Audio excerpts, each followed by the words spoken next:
Casey looks like you ought to be playing with Bruce Springsteen or something there. Um, Good hey, start, Bob. I like it. yeah, you look like the E Street Band there. That maybe be your nickname.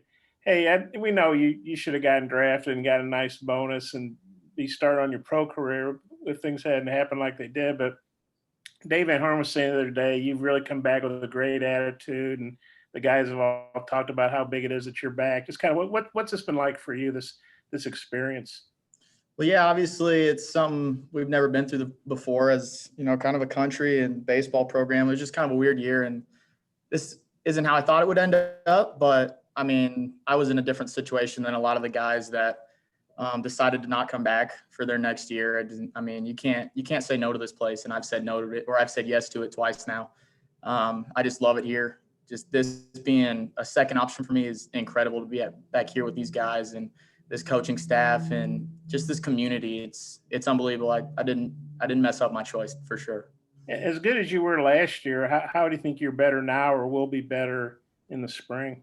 Well, we had that hiatus, and I just got to get back and work with my brothers with just swinging the bat, and we worked for months. I don't think we took any time off just to get ready for whatever was next, whether that was a pro team or coming back here. And it really helped me getting back with them because those are the two guys that I've worked with my entire life, and they know me better than anybody. So getting back with them was really big to kind of clean up some of the things that I saw were creeping up on me towards the end of the season last year.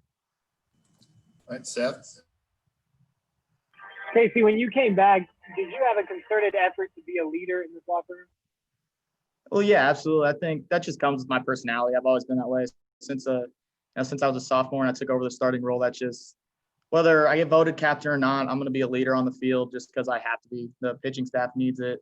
I'm an older guy now, so the young guys kind of look to the older guys to see how they need to handle situations. So that's just my personality. That's what comes with me. So I'll do it whenever I get the chance to.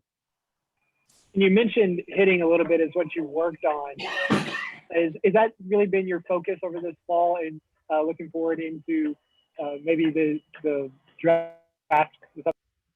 Yeah, absolutely. I mean, catching wise, I still tune up everything that needs to be tuned up, but I just feel really comfortable back there, and I can keep learning. I'm not perfect at anything in my game. I always keep working, but hitting wise, I just know that's just been the question mark. So if that's going to be the question mark, then I'm going to prove people wrong and show them I can do it.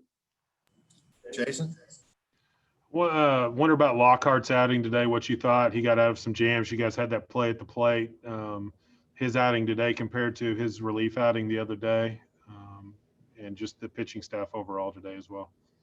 Yeah, Lockhart's a huge addition. You can tell he's an older guy with his outing today.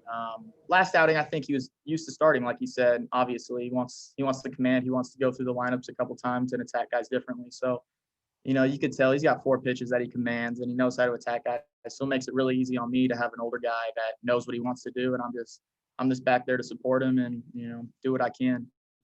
And then our pitching staff's really impressed me. I mean, we got a lot of guys that didn't have a huge role last year that have come back from this time off and show that they're gonna be a huge part of what we're gonna do this year. So I'm really excited to see the younger guys and the older guys kind of combined and get going. Wicklander had a pretty good outing today, and I wonder what you thought about him on the other side, but then also maybe how those glasses have helped. Do they help him at all out there on the mound for what you've seen with him? I mean, they help his look for sure. I'll give him that. But yeah, I think you'll probably have to ask him if it helps him. But if he says it helps him and he thinks it helps him, then it helps him. So, but he looked really good today. He was hitting his spots and commanding different pitches. And then when he lost command, sometimes he'd get back to what he was comfortable with and get back into pitchers counts. And it was really good to see because for us to go a long way, we need him to contribute big time. Casey, could you tell us a little bit about your RBI double there in the 6th, and what were you looking for? What did you get on that at bat? I just knew he was going to stay away. He's done that to me all fall, and he's got a little run on his fastball, so I knew it was going to kind of stay to the outer side of the plate. So that's where I was looking. That first pitch, that fastball caught the corner, and that was kind of the pitch that I knew he was going to throw me. So then he went changeup up, and I was just kind of sitting something in the middle outer half of the zone that I could drive, and I got that pitch. And then also a couple of hitters later, Zach White hit the home run. I think it was his first hit of the Fall World Series. How good was that to see for a freshman like that?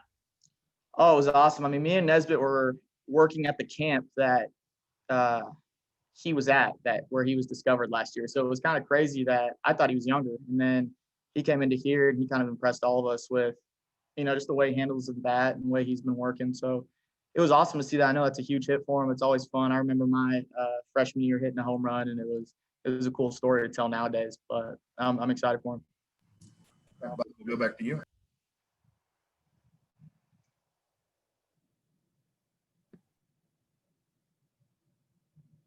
You're muted, Bob.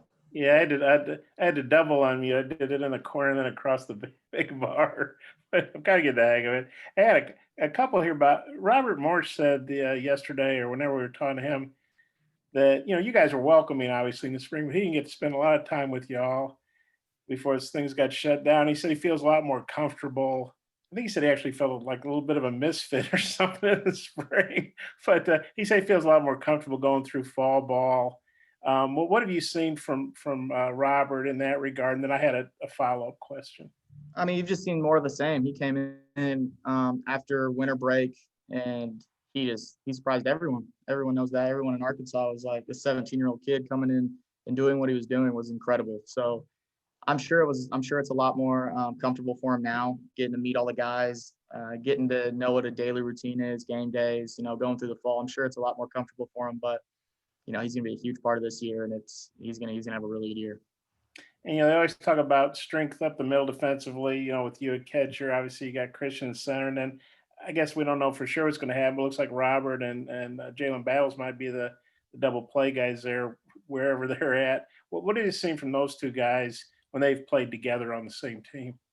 I mean, you guys haven't seen it, but they've turned some of the most incredible double plays I've seen. They're just so fluid. They're so advanced with fielding and everything, and they can both handle the bat so well. So, Jalen was another huge pickup for us that he's going to come in, and whether he plays short or second, he's going to be a guy everyone can rely on to make those plays. I'm good. Thanks. All right. Thanks, Bob. Seth? Casey, what is the difference between catching a guy like Lockhart on the mound, who's an older guy, versus catching a freshman? Well, Lockhart obviously has been through it. He just knows how to attack guys. He knows how his stuff works better against, a righty versus a lefty, or, if a changeup's going to get a guy, he can tell, like, if a guy takes a swing on one of his pitches, was he on it or really wasn't? Do we go back to it? So, freshmen don't really know that quite yet because they kind of have a lot going on for them. They come in here and they got to move in, and they got a lot going on. They're still trying to learn new stuff. Hobbs is working with them. So that kind of relies on me of how their stuff works better against certain hitters, where Lockhart knows exactly what he wants to do and how he wants to attack certain guys. Jason? Lockhart talked about your frame jobs and how you get him an extra couple of inches. Just how big is that working with guys and getting them comfortable with you and your ability to frame pitches and help them out? Oh, that's huge. I mean, if you can, in an advantage count or, a swing count like 1-1 where it can turn to 2-1 or 1-2, if I just get a call, or just making guys more comfortable with me, not living in the middle. If they can nibble around the edge of the plate, if they're capable to do so, I'll get them that call. So it's definitely huge for comfort for a pitcher, and then it could change the course of the game. So that's something I pride myself on. All right, Hutch, you're the closer. Go for it. Yeah, I just got one for you, Casey. Again, about the draft this summer. I mean, when you're watching the draft, what were your emotions? And then also, is there a point, like a certain round or something, where you're like, all right, I'm telling teams, like, stay away. I'm going to come back to Arkansas. Yeah, I mean, it was a crazy day, obviously. We were kind of, waiting for the name to be called or waiting for a call, and certain calls came and numbers popped up, and, I just didn't feel like it was worth taking that money and not coming back here for what I was getting offered. We won't go into the numbers, but I love this town so much. I love this place. I love this team. And I couldn't say no to them when I could come back here. And, if my pro career has to wait a year for us to win a national championship, then I'm more than happy to do so. All right. Thanks, Casey. Thanks, everybody. Thank y'all. Woo Pig.